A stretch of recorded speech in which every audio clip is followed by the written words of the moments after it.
আসসালামু আলাইকুম ওয়া রাহমাতুল্লাহি ওয়া বারাকাতুহু। আলহামদুলিল্লাহি রাব্বিল আলামিন ওয়াস সালাতু ওয়াস সালামু আলা আশরাফিল আমবিয়া ওয়াল মুরসালিন নবিয়িনা মুহাম্মদ ওয়া আলা আলিহি ওয়া সাহবিহি আজমাইন। রাব্বি ইশরাহ লি সাদরি ওয়া ইয়াসসির লি আমরি ওয়াহলুল উকদাতাম মিন লিসানি ইয়াফকাহু কাওলি। আলহামদুলিল্লাহ, আমরা ইনশাআল্লাহ আজকে সূরা আল বায়িনা ৯৮ নম্বর সূরা কোরআনের সিকোয়েন্স অনুসারে সেটা নিয়ে আলোচনা করার চেষ্টা করব ইনশাআল্লাহ। আমরা আমপরার আলোচনার মধ্যে আজকে একটা অসাধারণ সুন্দর পয়েন্টে এসে হাজির হয়েছি। এর আগের দুইটা সূরা যদি আমরা দেখি, সূরা আলাক, তারপর সূরা কদর, তারপরে এই সূরা হচ্ছে বায়িনা, সিকোয়েন্স অনুযায়ী তিনটা সূরার মধ্যে একটা সুন্দর যোগাযোগ আছে। যেমন সূরা আলাক শুরু হচ্ছে ইকরা বিসমি রাব্বিকাল্লাযী খালাক। মূলত কোরআন মজিদ নাজেল হওয়ার সময়কার বর্ণনা, প্রথম কখন নাজেল হয়েছিল সেই বর্ণনাটা সূরা আলাকের মধ্যে বর্ণিত হচ্ছে। মূলত বিষয়টা হচ্ছে এরকম, এবং এটার কনটেক্সটটাও বলা হচ্ছে যখন রাসূল সাল্লাল্লাহু আলাইহি ওয়াসাল্লাম চরমভাবে আধ্যাত্মিকভাবে চরমভাবে দিক খুঁজছিলেন, হেদায়েত খুঁজতেছিলেন, সেই মুহূর্তে আল্লাহ সুবহানাহু ওয়া তাআলা কোরআন মজিদ নাযিল করেন, এবং সেটার একটা বর্ণনা আছে সূরা আলাকের মধ্যে। দ্যাট মিনস এটাকে বলা যায় যে কিভাবে কোরআন মজিদ নাজিল হচ্ছে সেটার একটা বর্ণনা হচ্ছে সূরা আলাক। তারপর সূরা কদরের মধ্যে বর্ণনা করা হচ্ছে কখন এই সূরা নাজিল, কোরআন মজিদ নাজিল হচ্ছে। এটা লাইলাতুল কদরের রাতে নাজিল হচ্ছে, এবং এই রাতটা হচ্ছে 1000 মাস থেকে উত্তম, এবং প্রতি বছর সেই লাইলাতুল কদর ঘুরে ঘুরে আসে, এবং মানুষের জন্য একটা অসাধারণ বরকতময় সময় হচ্ছিল লাইলাতুল কদর। সেটা কোরআন মজিদ কখন নাজিল হচ্ছে সেটা বর্ণনা করে। এরপরের সূরাটা হচ্ছে সূরা বায়িনা, যেটা নিয়ে আজকে আমরা আলোচনা করব। এইখানে আল্লাহ সুবহানাহু ওয়া তাআলা বর্ণনা করছেন কিভাবে কোরআন মজিদ মানুষের উপরে ইমপ্যাক্ট তৈরি করছিল, মানে কিভাবে এটা প্রভাব বিস্তার করছিল, এটার ইমপ্যাক্টটা কি ছিল, সেটাই মূলত বর্ণিত হচ্ছে সূরা বায়িনার মধ্যে। সবগুলো জায়গায় সামারি কিন্তু খুব স্পেসিফিক, সারাংশগুলো খুব স্পেসিফিকভাবে উপস্থাপন করা হচ্ছে। সেটারই ইমপ্রেশন আমরা ইনশাআল্লাহ দেখব যে সূরা বায়িনাতে আল্লাহ সুবহানাহু ওয়া তাআলা খুব সুন্দরভাবে এখানে বর্ণনা করছেন প্রেসাইজ ওয়েতে কি ইমপ্যাক্ট কোরআন মজিদ তৎকালীন সময়ে মানুষের উপর করেছিল, সেটার একটা বর্ণনা এখানে আসে। আলহামদুলিল্লাহ, এই সূরাটা বিভিন্ন কারণে বিখ্যাত। একটা সূরা হচ্ছিল, এই সূরা কখন নাযিল হচ্ছে সেটা নিয়ে মুফাসসিরদের মধ্যে বলতে পারেন ব্যাপক মতবিরোধ আছে বা মতভেদ আছে। এক শ্রেণীর এক গ্রুপ মুফাসসির বলেন এটা মাক্কি সূরা, আরেক গ্রুপ বলেন এটা মাদানী সূরা, এবং দুই পক্ষ খুব স্ট্রংলি তাদের সেই যুক্তিটা সেখানে উপস্থাপন করবে, তাই না? তাহলে সেটাও একটা বিষয়, তো সেটা আমরা অ্যাড্রেস করার চেষ্টা করব। পাশাপাশি এটার বিশ্লেষণ, প্রথম আয়াতের ব্যাখ্যা এবং এটার অনুবাদ, এটা নিয়েও মুফাসসিরদের মধ্যে বেশ মত পার্থক্য আছে। বিভিন্ন দেখবেন যে প্রথম আয়াতের বর্ণনা এক এক সময় এক এক রকম আছে, এক এক জায়গায় এক এক রকম আছে। তো সেটাও কিন্তু একটা দেখার বিষয়। তাহলে সেই জিনিসটা আমরা ইনশাআল্লাহ দেখার চেষ্টা করবো আজকে ইনশাআল্লাহ। আমরা দেখি আমাদের দুই একজন মিস করতেছে।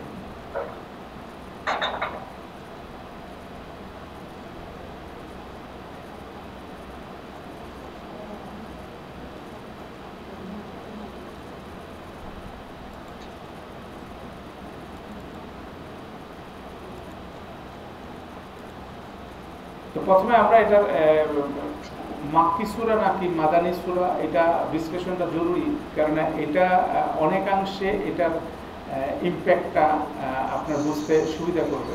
কারণ হচ্ছিল, আমরা বলছিলাম যে কনটেক্সটটা এই জন্য জরুরি, তৎকালীন সময় কোরআন যখন আয়াতগুলো নাযিল হচ্ছে তৎকালীন সিচুয়েশনের উপর এটা একটা বলতে পারে একটা লাইট ফেলছে, মানে একটা আলো ফেলছে, যাতে করে মানুষ খুব সুন্দরভাবে সিচুয়েশনটা বুঝে, এবং তার পরবর্তীতে যারা কোরআন স্টাডি করবে তাদের জন্য এটা একটা খুব সুন্দর রেফারেন্স তৈরি করে। তাহলে মাক্কি সূরা মাদানী সূরার ক্ষেত্রে ন্যারেশনগতভাবে আয়েশা রাদিয়াল্লাহু তাআলা আনহা খুব স্ট্রংলি বলছিলেন এটা মাক্কি সূরা। ইবনে আব্বাস উনি বলছেন, একবার বলছেন মাক্কি, একবার বলছেন মাদানী। এটা হচ্ছে বেসিক্যালি বর্ণনা অনুসারে আসে, এবং মুফাসসিররা বলেন উনি মাক্কি বলছেন, এটার বর্ণনা হচ্ছে অনেক বেশি স্ট্রং। আরেকটা বর্ণনায় আছে যে যখন সূরাটা নাজিল হয়েছে তখন নাকি রাসূল সাল্লাল্লাহু আলাইহি ওয়াসাল্লামকে বলা হয়েছে এটা কাব রাদিয়াল্লাহু আনহুর উপরে এটা রিসাইট করার জন্য, এটা পাঠ করার জন্য। তো এই সাহাবী স্পেসিফিক্যালি মাদানী সাহাবী, তো সেই হিসেবে বলতেছেন এটা মাদানী।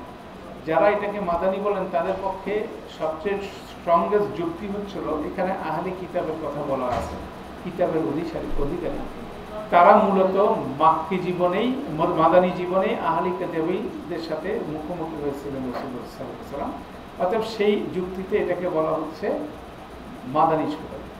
কিন্তু মাক্কি সূরার বিপরীতে এটার কনটেক্সট বোঝা যাচ্ছে, এটার বক্তব্যটা অনেক বেশি প্রমিনেন্ট, অনেক যারা এটাকে লজিক দিয়ে বলেন, এবং পাশাপাশি তারা বলতে চান যে আহলে কিতাবদের প্রতি অ্যাড্রেস করা, মানে তাদেরকে উদ্দেশ্য করে কথা বলা, তাদের সংক্রান্ত কথা বলা অনেক মাক্কি সূরাও আছে। তার মধ্যে আছে সূরা আনকাবুত সূরার মধ্যেও আহলে কিতাবের ব্যাপারে বলা আছে, যদি এটা স্পষ্ট একটা মাক্কি সূরা, তাহলে সেটাও একটা যুক্তি হচ্ছিল মাক্কি অথবা মাদানী। তো সমস্ত গবেষণা থেকে যেটা বোঝা যায় এটা হচ্ছিল লেট মাক্কি সূরা বলা হয়, যে মক্কা জীবনের একেবারে শেষ অবস্থায় সূরা নাযিল হয়েছে, যার ফলশ্রুতিতে অনেকের পক্ষে এটা পার্থক্য করা ডিফিকাল্ট হয়ে দাঁড়াইছে। সূরাটা নাযিল হলো, এটা প্রচারিত হলো, তারপরে কেউ মক্কায় শুনছে, কেউ মদিনাতে শুনছে, তখন এই জায়গায় কনফিউশন বিষয়টা থেকে যায়। তো যেটা বোঝা যায় যে মুফাসসিররা অনেকেই এটার সাথে একমত, যেটা লেট মাক্কি সূরা, মক্কা জীবনের শেষ পর্যায়ের সূরা, যার ফলে অনেক ক্ষেত্রে মদিনা যারা ছিলেন তারাও মনে করছেন এটা মাদানী সূরা। তো এবং এটার কন্টেন্টটা যখন আমরা আলোচনা করব তখন এই কনসেপ্টটার প্রতি সবচেয়ে বেশি সমর্থন আসে যে এটা লেট মাক্কি সূরা, কারণ এটার বক্তব্য দুইটার উপরেই ইম্প্যাক্ট আছে, মক্কার অধিবাসী এবং মদিনার অধিবাসীদের উপরে বলতে পারেন দুইভাবেই এটার একটা ইম্প্যাক্ট আছে। তো সেটা হলো একটা বিবেচনা। তো আমরা সেটা আলোচনার পরে এটা আরো আমাদের কাছে ক্লিয়ার হবে ইনশাআল্লাহ। আমরা শুরু করে দিই প্রথমে যে সূরার প্রথম আয়াতটা নিয়ে সবচেয়ে বেশি কনফিউশন মুফাসসিরদের মধ্যে, আমরা এটা দেখে আমাদের মতো করে এটা আলোচনা করার চেষ্টা করি। আউযু বিল্লাহি মিনাশ শাইতানির রাজিম, বিসমিল্লাহির রাহমানির রাহিম। লাম ইয়াকুনিল লাযিনা কাফারু মিন আহলিল কিতাবি ওয়াল মুশরিকিনা মুনফাক্কিনা হাত্তা তাতিয়াহুমুল বায়িনা। আমরা এখানে কয়েকটা ভাগ করে নিচ্ছি আলোচনার শুরুতে। এখানে দুইটা শব্দ নিয়েই সমস্ত বিষয়গুলো আবর্তিত। একটা হচ্ছে মিন আহলিল কিতাব, এই মিন শব্দটা, আর হচ্ছে মুনফাক্কিনা, এই দুইটা শব্দ। এই দুইটা শব্দের ব্যবহার এবং ব্যাকরণ সবকিছু মিলায় এটাকে ট্রান্সলেট করা বাংলায় বা যে কোনো ভাষায় ডিফিকাল্ট, তারপরেও যারা অনুবাদ করেন তারা করার চেষ্টা করছেন। আক্ষরিকভাবে যেটার অর্থ ভেসে উঠে, পাশাপাশি পুরো সেন্টেন্সটা কনস্ট্রাকশন করার মধ্যে একটা বিষয় আছে, সেটা নিয়ে স্ট্রাগলে করছেন মুনফাক্কিনা শব্দ নিয়ে। আর মিন শব্দটা নিয়ে অন্য ধরনের স্ট্রাগল আছে, সেটা আমরা দেখার চেষ্টা করি। আমরা প্রথমে দেখি লাম ইয়াকুন। ইয়াকুন, লাম হচ্ছিল শব্দটা অর্থ হচ্ছে ডিড নট ইংরেজিতে। ইয়াকুন মানে প্রেজেন্ট টেন্স, এটা স্টাইল, লামের ব্যবহার স্টাইল হচ্ছিল এটা পাস্ট টেন্সের সাথে ব্যবহার হয়, প্রেজেন্ট টেন্সের সাথে ব্যবহার হয়, কিন্তু এটার অর্থ কিন্তু পাস্ট টেন্সে। লাম ইয়াকুন, যেমন আমরা সূরা ইখলাসে বলি লাম ইয়ালিদ ওয়া লাম ইউলাদ, তিনি কাউকে জন্ম দেন না, তিনি জন্মগ্রহণ করেনও না, এটা কিন্তু অতীতের ঘটনা বলা হচ্ছে লাম দিয়ে, কিন্তু ফেল আসতেছে প্রেজেন্ট টেন্সে। তাহলে তারা ছিল না, বেসিক্যালি এটা লাম ইয়াকুন শব্দটার অর্থ ছিল তারা ছিল না, এটা একটা অংশ। কারা ছিল না, এই আয়াতের সাবজেক্ট হচ্ছিল আল্লাযিনা কাফারু মিন আহলিল কিতাবি ওয়াল মুশরিকিনা। এই পুরাটাই হচ্ছিল বর্ণনা করতেছে কারা ছিল না, ঠিক আছে, কারা ছিল। তাদেরকে বলা হচ্ছে যারা কুফর করেছিল মিন আহলিল কিতাবি ওয়াল মুশরিকিনা, আহলি কিতাব এবং মুশরিকদের মধ্যে যারা কুফর করেছিল তারাই হচ্ছিল এটা সাবজেক্ট, ঠিক আছে। তাহলে এখানে মিন শব্দের অর্থ দাঁড়াচ্ছে এভাবে যে মধ্য থেকে, দ্যাট মিনস সবাই না। যখন বলতেছে যারা কুফর করেছিল আহলি কিতাব এবং মুশরিকদের মধ্য থেকে, যখন আমরা মধ্য থেকে বলি তখন মানে কেউ কেউ করছে কেউ কেউ করে না, এটা হচ্ছিল ঘটনা। অনেকে বলতে চান না, মিন মানে হচ্ছে এই আহলি কিতাব এবং মুশরিকের মধ্যে যারা আছে সবাই, সবাই কুফর করছে, সেটা একটা বর্ণনা, একটা অ্যানালাইসিসের ব্যাপার। আরেকটা অ্যানালাইসিস বলে যে কুফর করেছিল যারা আহলে কিতাবদের মধ্যে থেকে এবং মুশরিকরা, মানে মুশরিকরা 100% কুফর, আর আহলে কিতাবদের মধ্যে কেউ কুফর কেউ কুফর। তাহলে এইভাবে করছে। গ্রামাটিক্যালি আপনি তৃতীয় যেটা বললাম এটা কোনো বেস নাই, কারণ মিনের পরে আহলে কিতাব এবং মুশরিক এই দুইটাই কিন্তু একসাথে আছে, এটাকে আলাদা করার কিছু নেই। আইদার মিনের অর্থ হবে সবগুলোর মধ্যে সবাই, অথবা মিনের অর্থ হবে এদের মধ্যে থেকে কেউ কেউ। তো এটার গ্রামাটিক্যাল বর্ণনা আছে, সেটা আমরা এখানে আনলাম না। তো এখানে যেটার অর্থ হচ্ছে তাদের মধ্যে থেকে কেউ কেউ, এটাই হচ্ছে সবচেয়ে বেশি লজিক্যাল এবং ডমিনেন্ট এখানকার থিওরি। সেখানে বলা হচ্ছে যে যারা আহলে কিতাবদের মধ্যে থেকে এবং মুশরিকদের মধ্যে থেকে যারা কুফর করেছিল তারা ছিল না, ঠিক আছে? দ্যাট মিনস কুফর করাটা বোঝা জরুরি। কুফর শব্দটা আমরা মনে করি কি আল্লাহকে অবিশ্বাস করা, অবশ্যই এটা কুফর। কিন্তু যদি মানে বিষয়টা হচ্ছে আল্লাহকে আপনি জেনে বুঝে যদি অস্বীকার করেন, সেটা হচ্ছে কুফর। আপনি কিছুই জানেন না আল্লাহ সম্বন্ধে, আপনার কোনো অ্যাওয়ারনেস নাই, তবে সেক্ষেত্রে আপনি এমন কিছু কাজ করে ফেললেন, সেটা কি নট নেসেসারি কুফরের মধ্যে পড়বে। কুফরের শব্দটার অর্থ হচ্ছিল জেনে বুঝে যখন সত্য গোপন করা হয়, সেটাকে বলা হয় কুফর। একটা মানুষ একটা জিনিস জানে, জানার পরে এটাকে যখন সে কনসিল করবে তখন এটা কি হবে? কুফর হবে। তাহলে এই কুফরের কথাটা কোরআন মজিদে খুব রিলেটিভ টার্মসে বারবার আসছে। মানুষ জেনে যখন করতেছে কোনো জিনিস অস্বীকার করতেছে, হ্যাঁ, মানে জেনে বুঝে যখন জিনিসটা করতেছে, তখন এইটাই বেসিক্যালি কুফর। তাহলে কুফরের এই বিষয়টা কিন্তু ব্যাপক। সেক্ষেত্রে দেখা গেছে যে কোরআন মজিদে আল্লাহ সুবহানাহু ওয়া তাআলা বলছে আল্লাহকে যেখানে ভালোবাসা হচ্ছে সবচেয়ে বেশি, সেটা না বেশি যখন মানুষ অন্যকে, ক্রিকেট খেলাকে ভালোবাসতেছে, ইন্টারনেটকে ভালোবাসতেছে, ফেসবুককে ভালোবাসতেছে, তখন এটা কি সে টার্ন করতেছে? এটাকে কুফরে টার্ন করতেছে। কেন? তার জানা উচিত যে আল্লাহকে সবচেয়ে ভালো উচিত, সে জানে, তারপর যখন করে। তাহলে এই বিষয়টা কিন্তু কুফরের মধ্যে আসে, মানে জেনে বুঝে সত্যকে কি করা, ঢেকে রাখা।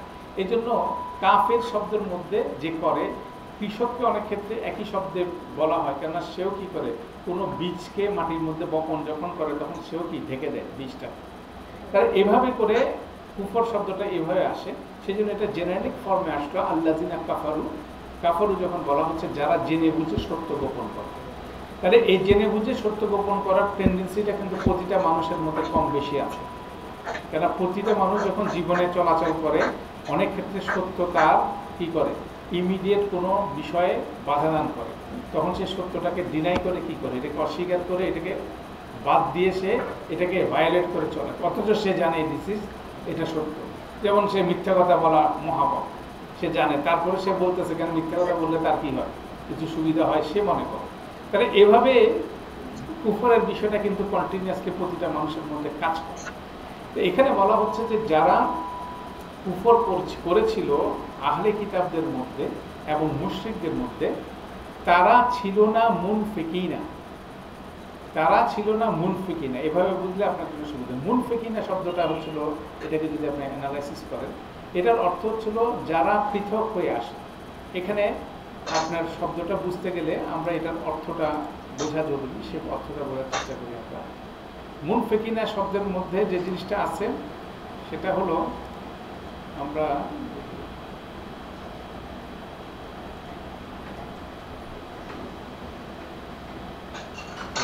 এখানে একটু খেয়াল করেন,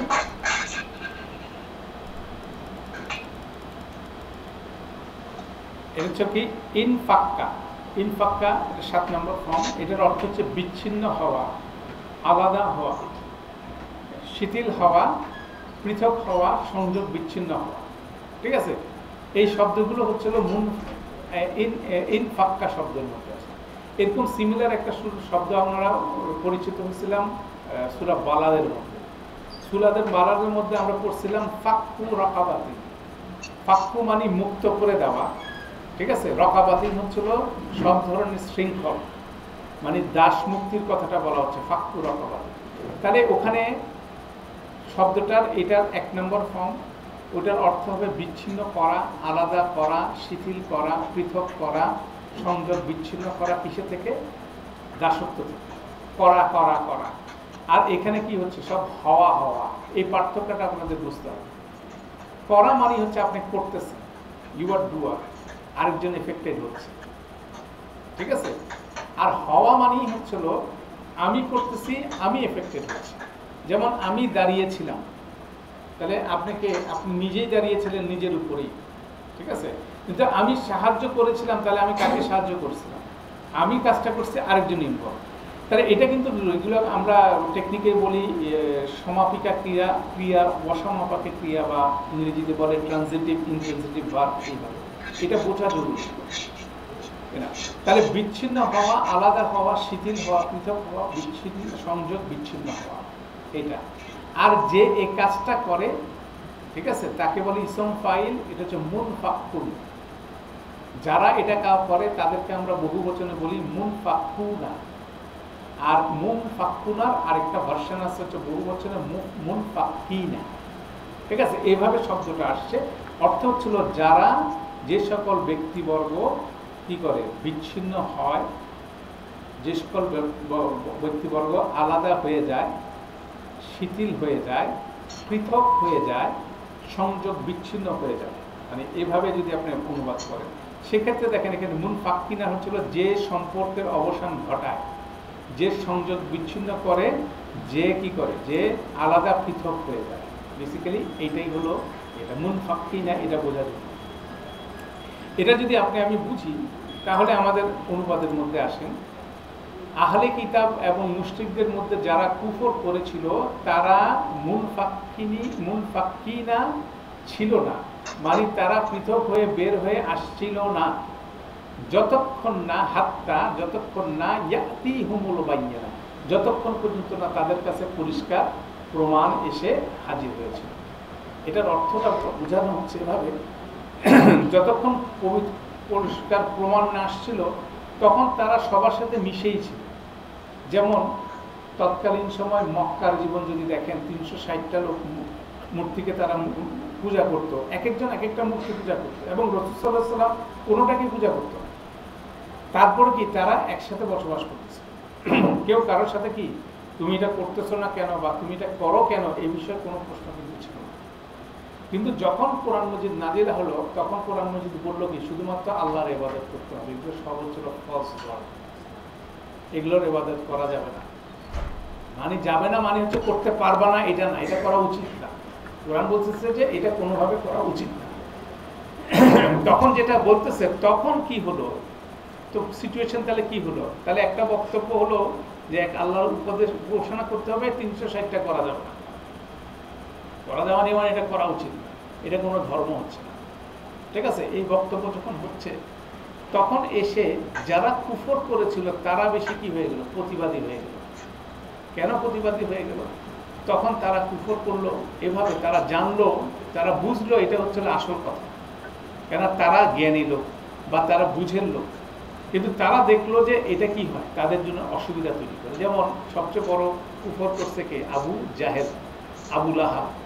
আবু জাহেল কেন এটাকে মেনে নিল না? মেনে না নেওয়ার মূল কারণ হচ্ছিল, সে পরিষ্কারভাবে হাদিসের বর্ণনার মধ্যে আছে যে সে স্বীকার করছে যে দিস ইজ দ্য ট্রুথ, কিন্তু সে যদি এটা মেনে নেয়, তার গোত্র কি হয়ে যাবে, বনু হাসন থেকে ছোট হয়ে যাবে, অথবা সে কোনো এটা তো হচ্ছে তার রাজি, তাহলে রিজন। তাহলে সে সত্য জানলো, জানার পরে দুনিয়াবি কোনো কারণে তার কোনো রিকোয়ারমেন্টের জন্য সে এটাকে অস্বীকার করলো। আবু লাহাব রাসূল সাল্লাল্লাহু আলাইহি ওয়াসাল্লামের প্রতিবেশী, সে খুব ভালো মন করে বুঝলো, কেন তার কাছে থেকে তার ভাতিজাকে সে দেখছে এবং তার সম্বন্ধে সে ভালো জানে, এবং সে যখন বলছে সে বুঝতেছে এটা this is the right thing. তখন তার ক্যালকুলেশন হচ্ছিল, সে ছিল কাবার ক্যাশিয়ার। তাহলে ক্যাশিয়ার 360টার মূর্তির বিপরীতে যা কিছু অর্থ করি জমা পড়ে, সেটা কার পকেটে যায়, মূলত আবু লাহাবই সেটা ম্যানেজ করে। তো সে তার কনসেপ্ট হচ্ছিল 360টা বাদ দিয়ে যদি একটা আনতে হয়, এবং একটা আনার পরে সেটাও যদি দেখা না যায়, তাহলে টাকা, আমার টাকা, পকেটের টাকার হিসাব কী হবে। তাহলে অতএব সে তাকে রাসূল সাল্লাল্লাহু আলাইহি ওয়াসাল্লাম ডিনাই করলো এই পয়েন্টের ভিত্তিতে। তাহলে দেখা গেল যে সত্যকে ডিনাই করলো কোনো একটা না কোনো দুনিয়ার হিসাবে করে, সেইটাকে ডিনাই করলো, এইটাই হচ্ছে কুফর। এই টেন্ডেন্সিটা তার ভিতরেই ছিল, এই টেন্ডেন্সিটা তার ভিতরের মধ্যেই অবস্থান ছিল। এটা চরমভাবে বহিঃপ্রকাশ করলো যখন সত্য তার সামনে পরিষ্কার প্রমাণ এসে তার সামনে হাজির হলো, সে সবচেয়ে বেশি রিয়াকশনারি হয়ে গেল। এইটাই মূলত এই আয়াতের ব্যাখ্যা। কারণ আপনাকে রাসূল সাল্লাল্লাহু আলাইহি ওয়াসাল্লামের সিরার কতগুলো ক্যারেক্টার আমরা যদি বর্ণনা করি, যেমন আবু বকর রাদিয়াল্লাহু তাআলা আনহু, তিনি একজন কি ছিলেন, ইন অ্যান্ড আউট ভালো লোক ছিলেন, কিন্তু মুশরিকদের মধ্যে ছিলেন, তাই না? ইন অ্যান্ড আউট ভালো মানে যেটা সূরা শামসের মধ্যে যদি আপনি ফিরে যান, সেখানে আল্লাহ বলছেন কি, ফাআলহামাহা ফুজুরাহা ওয়া তাকওয়াহা, হ্যাঁ, ওয়ান নাফসু ওয়া মা সাওয়াহা, তার আগে বলছে নাফসকে আমরা কত সুন্দরভাবে ব্যালেন্স করছি, ফাআলহামাহা ফুজুরাহা ওয়া তাকওয়াহা, তার মধ্যে ফুজুর এবং তাকওয়ার দুইটাই ইন্সপিরেশন দেওয়া আছে। কাদ আফলাহা মান যাক্কাহা ওয়া কাদ খাবা মান দাসসাহা, সেই সফল হবে যে নিজেকে কি করবে, পিউরিফাই করবে, আর সে যে ধ্বংস হবে, নষ্ট হবে যে কি করবে, তার তাকওয়াকে দাবায় রাখবে। এই প্রসেসের মধ্যে প্রতিটা নাফস চলে। তাহলে আবু বকর রাদিয়াল্লাহু তাআলা আনহু মক্কার বুকে অপারেট করছে, উনি ভালো জিনিসকে লেগে উনি কি করছেন, কাদ আফলাহা মান যাক্কাহা, সেটাকে ফলো করছেন। তাহলে উনি ইনস অ্যান্ড আউটস ভালো মানুষ ছিলেন। যখন কোরআন মজিদ নাজিল হলো, রাসূল সাল্লাল্লাহু আলাইহি ওয়াসাল্লাম আসলেন, উনি সাথে সাথে ওইটাকে কি করলেন, অ্যাকসেপ্ট করে নিলেন। উনি হচ্ছে আস-সাদিক, ঠিক আছে? এটা হচ্ছে এক ধরনের মানুষ। আরেক ধরনের মানুষ বাইরের দিকে মনে হচ্ছে খারাপ, ভিতরটা ভালো। যেমন আবু বকর ওমর রাদিয়াল্লাহু তাআলা আনহু এবং হামজা রাদিয়াল্লাহু তাআলা। সমাজ যেহেতু রটেন অবস্থায়, বাহ্যিকভাবে অনেক কাজই ওনারা করছেন, কিন্তু বাই হার্ট কি দে আর গুড পারসন। তারাও কিন্তু একটা পর্যায়ে কি করছে, কান করে ইসলামে প্রবিষ্ট হয়ে গেছে। এই মেসেজের বিপরীতে তারাও এটাকে অ্যাকসেপ্ট করে নিছে। কেন, দুইজনের দুই রকম বাস্তবতা ছিল, সেটা বর্ণনা করলে সেটা বুঝতে যে তাদের মধ্যে যে ভালো দিকগুলো ছিল, তারা ভালো দিকটাকে প্রায়োরিটি দিছিল। হয়তো বা তাদের অনেক কিছু আচার আচরণ ছিল উদ্ধত, সেটা পরিবেশের কারণে ছিল, কিন্তু এটা তাদের মধ্যে পার্মানেন্ট রূপ ছিল না। এটা হচ্ছিল আরেকটা গ্রুপ। আরেকটা গ্রুপ হচ্ছিল আবু জাহেল। আবু জাহেল ছিল তৎকালীন সময় মানুষের কাছে খুব অ্যাকসেপ্টেড একজন নেতা। তার মধ্যে ভালো জিনিস ছিল, তাকে ভালো নেতৃত্ব দেওয়া, মানুষকে লিডিং দেওয়া, রাইট ডিসিশন নেওয়া, এথিক্যাল সুন্দর ডিসিশন নেওয়ার ক্যাপাসিটি। এই জন্য তাকে আবুল হাকাম হিসেবেও তারা উপাধি দিচ্ছে সেখান থেকে। এবং আল্লাহ সুবহানাহু ওয়া তাআলা সূরা আলাকের মধ্যে সেই রিকগনিশন আমরা দেখছি। এখানে বলছে আরাআইতাল্লাযী ইয়ানহা আবদান ইজা সাল্লা, তুমি কি দেখো নাই তাকে যে আল্লাহর একজন আবদকে কি করছে, সালাত আদায়ে বাধা দিছে। এটা যেমন আবু জাহেল করছে। পরের আয়াতে বলছে আরাআইতা ইন কানা আলাল হুদা আও আমারা বিত্তাকওয়া, তুমি কি দেখো নাই তাকে যে কি করতো, সে যদি কি করতো, হেদায়েতের রাস্তায় আসতো, এবং সে যদি কি করতো, তাকওয়ার আদর দিত, কি বলে আদেশ দিত, কতই না ভালো কাজ হতো। সেখানে আবু জাহেলকে কিন্তু আল্লাহ সুবহানাহু ওয়া তাআলা পোটেনশিয়াল নিয়ে কিন্তু কোরআন মজিদেও আয়াত দিয়েছেন। এবং সূরা আপনার ৩-এর মধ্যেও আল্লাহ সুবহানাহু ওয়া তাআলা সমস্ত মানুষের মধ্যে জন্য বলছে কি, লাকাদ খালাকনাল ইনসানা ফি আহসানি তাকওয়িম, মানুষকে অসাধারণ ভালো কাজ করার জন্য আল্লাহ তৈরি করছে। তারপর কি সুম্মা রাদাদনাহু আসফালা সাফিলিন, মানুষ কিন্তু কিছু মানুষ চলে গেছে একেবারে জঘন্যতম স্টেজে। তাহলে আবু জাহেলকে দেখা যাচ্ছে যে প্রকাশ্যে খুব ভালো মানুষ, কিন্তু ভিতরে কি ইন্টারনালি করাপ্টেড মানুষ, ঠিক আছে? এটা আরেকজন ব্যক্তি হচ্ছিল আবু লাহাব, সে ভিতরে বাইরে দুই জায়গায় কি করাপ্টেড, বাইরেও মানুষের সাথে খারাপ ব্যবহার করে, আর ভিতরেও সে কি করতেছে, তার সমস্ত নিজের স্বার্থ চরিতার্থ করার জন্য যা ইচ্ছা তাই সে করতে পারে। তাহলে এই কম্বিনেশনগুলোর মধ্যে 4 শ্রেণীর মানুষ, বেসিক্যালি মানুষের 4 ভাগেই বিভক্ত, ঠিক আছে? তাহলে দেখা যাচ্ছে যে কুফরের টেন্ডেন্সি মানুষের মধ্যে ইজ দেয়ার, ঠিক আছে, সত্যকে ঢেকে ফেলার। তাহলে এই সত্যকে ঢেকে ফেলার বিষয়টা তখন পর্যন্ত চাপা ছিল যতক্ষণ পর্যন্ত না এ বাইয়িনাত না আসছে। বাইয়িনাতও খুব ইন্টারেস্টিং জিনিস। বাইয়িনাত মানে কি, পরিষ্কার প্রমাণ, মানে যেটা সত্য মিথ্যা আলাদা করে। মানে কোনো দুইটা জিনিসকে যদি আলাদা বুঝতে হয়, তাহলে আপনাকে দুইটাকে আলাদা করতে হবে। একসাথে রেখে আপনি দুইটা জিনিস আলাদা করতে হবে। এটা ছিল ফর্মুলা। সেজন্য দেখবেন আমরা যখন তাজবিদের নিয়ম ফলো করি, তার মূল পারপাস হচ্ছিল কোরআন মজিদের প্রতিটা শব্দের মধ্যে যে লেটারগুলো থাকে, বর্ণগুলো থাকে, এগুলো যাতে ক্লিয়ার ওয়েতে কি হয়, শব্দের মধ্যে রিফ্লেক্ট হয়। সেজন্য আপনি ইকফা করেন, ইদগাম করেন, মাদ দেন, এই সব কিছুর কারণে কি, এই কারণে যাতে পরিষ্কারভাবে আপনি সুস্পষ্টভাবে তেলাওয়াত করতে পারেন, যাতে পরিষ্কারভাবে শব্দগুলো বোঝা যায়। তো এই বিষয়টাই ঘটতেছে যখন কোরআন মজিদ নাযিল হচ্ছে, তাদের কাছে পরিষ্কারভাবে আসছে, বাইয়ানা যখন আসছে, তখন তারা কি হচ্ছে, অ্যারোগেন্ট হয়ে যাচ্ছে। সবচেয়ে বেশি কারা, যারা জিনিসটা প্রথমে বুঝলো, বুঝার পর দেখলো এটা আমার সুবিধা অনুযায়ী হচ্ছে না, সাথে সাথে রিজেক্ট করে সে অন্য রাস্তা অ্যাগ্রেসিভ মোডে চলে গেল। কে চলে গেল? আবু লাহাব চলে গেল ডে 1 থেকে, ঠিক আছে। সবচেয়ে তারপরে আস্তে আস্তে কে অ্যাগ্রেসিভ হলো? আবু জাহেল হলো। আর আবু বকর রাদিয়াল্লাহু তাআলা আনহু শোনার সাথে সাথে কি করলেন? অ্যাকসেপ্ট করে নিলেন। হামজা রাদিয়াল্লাহু তাআলা, ওমর রাদিয়াল্লাহু তাআলা একটু পরে হলো কি করলেন? অ্যাকসেপ্ট করলেন। তাহলে এই যে জিনিসটা হচ্ছে, তাহলে কি ডিভিশন হয়ে যাচ্ছে। মুনফাক্কিনা হচ্ছিল আলাদা হয়ে বের হয়ে আসা। তাহলে আলাদা হয়ে বের হয়ে আসলো মূলত কার? আবু জাহেল আর আবু লাহাব। কিন্তু দোষ দিল কে বের হয়ে আসছে? রাসূল সাল্লাল্লাহু আলাইহি সাল্লাম, আবু বকর রাদিয়াল্লাহু তাআলা ওদেরকে ধরছে। এরা হচ্ছিল কি? সমাজকে বিভক্ত করতেছে। অথচ সমাজকে বিভক্ত করছে কিন্তু তারাই। কেন? সবাই একটা সমাজ নিয়েছিল, তাদের কাছে সমাজের আইডেন্টিটিটা সবচেয়ে বড় আইডেন্টিটি ছিল গোত্র। আরবদের মধ্যে কে কোন গোত্র, গোত্র হচ্ছে সবচেয়ে অলিন। কেন? একটা গোত্রের যদি একজন মালিক তার দাসকে যদি মেরে ফেলে, অন্য গোত্রের কারো কোনো কিছু বলার নাই। দুইটা গোত্র যুদ্ধ করতে থাকে, সিলি বিষয় নেই, খুব নগণ্য বিষয় নিয়ে।